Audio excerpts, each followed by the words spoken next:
बिस्मिल्लाहिर्रहमानिर्रहीम। अस्सलामुअलैकुम फ्रेंड्स। आज मैं लाई हूँ आप लोगों के लिए एक और खौफनाक कहानी। ये कहानी है दिल दहला देने वाली कहानी, मगर मेरी ये कहानी पूरी ज़रूर सुनिएगा। कहानी सुनने से पहले अगर आप हमारे चैनल पर नए हैं तो इस चैनल को ज़रूर सब्सक्राइब करें एंड बेल आइकन पर क्लिक करें ताकि आपको हमारी मज़ीद कहानियाँ मिलती रहें। तो आइए चलते हैं हमारी इस कहानी की तरफ। वो बिल्कुल मेरे करीब से गुजर गई। मेरे तमाम जिस्म में सनसनी फैल गई।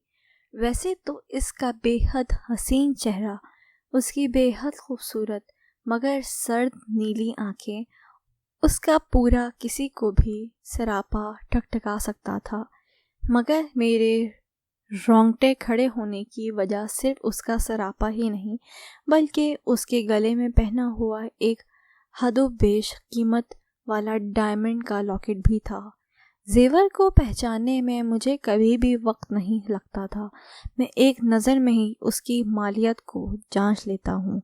कोई भी बड़े से बड़ा जौहरी इस मामले में मेरा मुकाबला नहीं कर सकता था, और वो तो लगता था पूरे जेवरात की दुकान की मालिक है। जब भी रुकती थी कोई न कोई शाहकार पहने हुई हो करती थी, मगर वो कौन?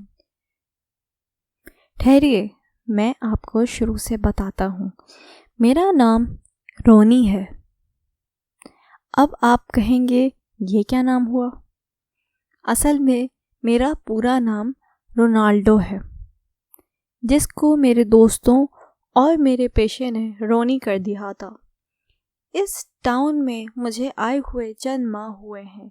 यहाँ आने की वजह, जी हाँ, मेरा पेशा, मेरा रोज़गार। वो क्या है? चलें आगे चलें, बताता हूँ। हाँ, तो मैं जिक्र कर रहा था उस खामोश मिजाज हसीना का, जिसको लोग मिसेस पार्कर कहते थे। वो एक इंतहाई खूबसूरत मगर बेहद ओल्ड फैशन औरत है। उसके शौहर को मरे हुए अरसा हो गया है, शायद इसलिए वो बिल्कुल खामोश हो गई है। वो मुझे अक्सर टाउन में ग्रोसरी शॉप से निकलते हुए दिखती। कभी कभी उसके साथ उसकी कम उम्र बेटी भी होती थी। दोनों माँ बेटियाँ बला की हसीन और बला की बदलिबास थीं। इंतहाई बेरंग लंबे पुराने फैशन के गाउन में अपने आप को ढांपे, कभी कभी शायद मूड बदलने एक हेड भी पहने हुए थे। मगर हाँ, जेवरात उफ एंटीक, ये देखिए। फिर मेरे तमाम जिस्म में लहर दौड़ गई। इंतहाई बेशकीमत और वो वाहिद शौक़ था जो बेचारी अपने शौहर की मौत के बाद भी अपनाए हुए, वरना तो मैंने कभी उसके चेहरे पर हल्का सा मेकअप भी नहीं देखा था। वो ज़्यादा कहीं आती जाती ना थी, ना ही उसके घर में मैंने किसी को आते जाते देखा था। यानी मेरे लिए ये एक आइडियल सिचुएशन, आप नहीं समझे? खैर आगे चलते हैं। हाँ, तो मैं बता रहा था कि इस टाउन में मुझे आए हुए चंद माह हुए हैं। मैं तलाश रोज़गार में आया हूँ। एक उम्मीद बंधी है मिसेस पार्कर की सूरत में, और बस मौके का इंतज़ार है। मैं क्या करता हूँ चलें बता ही देता हूँ। आप मुझे चोर, डाकू, लुटेरा और हाँ, अगर ज़रूरत पड़ जाए तो कातिल भी कह सकते हैं।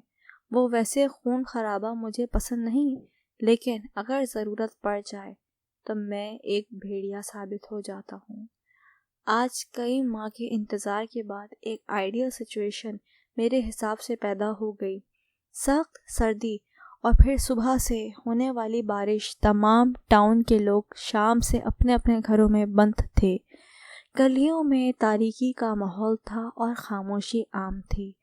मैंने अपनी रेन जैकेट के अंदर रिवॉल्वर को महसूस किया, अपने चेहरे को मफलर से लपेटा और आहिस्ता से घर से बाहर निकल आया। मेरे तवक्को के ऐन मुताबिक रास्ता बिल्कुल सुनसान था।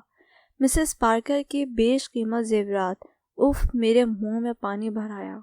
कम से कम 1 साल तो ठाठ से गुजर जाता।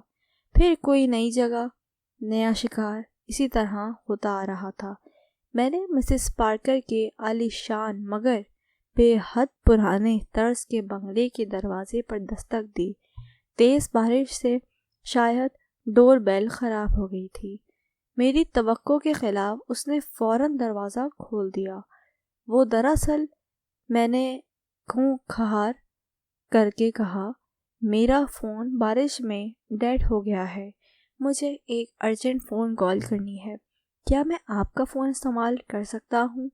वो चंद लम्हे मुझे अपनी सर्द आंखों से घूरती रही, फिर जैसे किसी फैसले पर पहुँच गई हो। ठीक है, अंदर आ जाओ। मैंने एक बार फिर अपनी जैकेट में रखे रिवॉल्वर को हाथ लगाकर महसूस किया। सीधे चले जाओ, कॉरिडोर के एंड में फ़ोन मौजूद है। मैंने अपने अक़ब में दरवाज़ा बंद होने की आवाज़ सुनी।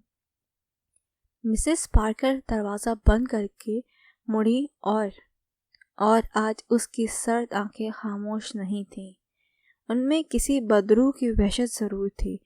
उसके बारीक लबों पर एक शैतानी मकरूह मुस्कुराहट नाच रही थी। Morning news. टाउन से चंद मीलों के फासलों पर खेतों में एक नौजवान की कटी फटी लाश मिली है। लाश के तमाम जिस्म पर भेड़िए के नाखून के निशान हैं। ये चंद महीनों में रोनुमा होने वाला तीसरा वाक़या है। नौजवान को रोनाल्डो नामी चोर की हैसियत से शनाख्त कर लिया गया है, ताहम मौत की वजह सामने नहीं आई, क्योंकि इस इलाके में भेड़िए नहीं पाए जाते हैं। और फिर मुझे अंदाज़ा हुआ कि मिसेस पार्कर और उनकी बेटी कोई इंसान नहीं थे, बल्कि इंसानों के रूप में भेड़िए थे। मिसेस पार्कर का मुझ पर हमला करने के बाद मुझे एहसास हुआ कि अब मैं भी उन्हीं की दुनिया में उन्हीं की तरह भेड़िया बन चुका हूँ और उनकी दुनिया में उन लोगों के साथ उनका हिस्सा बन चुका हूँ। अब मैं भी मिसेस पार्कर की तरह लोगों की कमज़ोरी को जांचते हुए, जिस तरह उन्होंने अंदाज़ा लगाया कि मैं जवाहरात को अपनी कमज़ोरी मानता था, अब मैं भी लोगों को उनकी कमज़ोरी को जानते हुए उनको अपना शिकार बनाता हूँ और वक्त देखते ही उन पर वार करता हूँ। तो लोगों, ये थी एक कहानी जो कि मैंने आपके सामने पेश की। अगर आप हमारे इस चैनल पर नए हैं तो हमारे इस चैनल को सब्सक्राइब करें एंड बेल आइकन पे क्लिक करें, ताकि आपको मेरी आने वाली मज़ीद खौफनाक वीडियोस वक्तन फ़वक्तन मिलती रहें।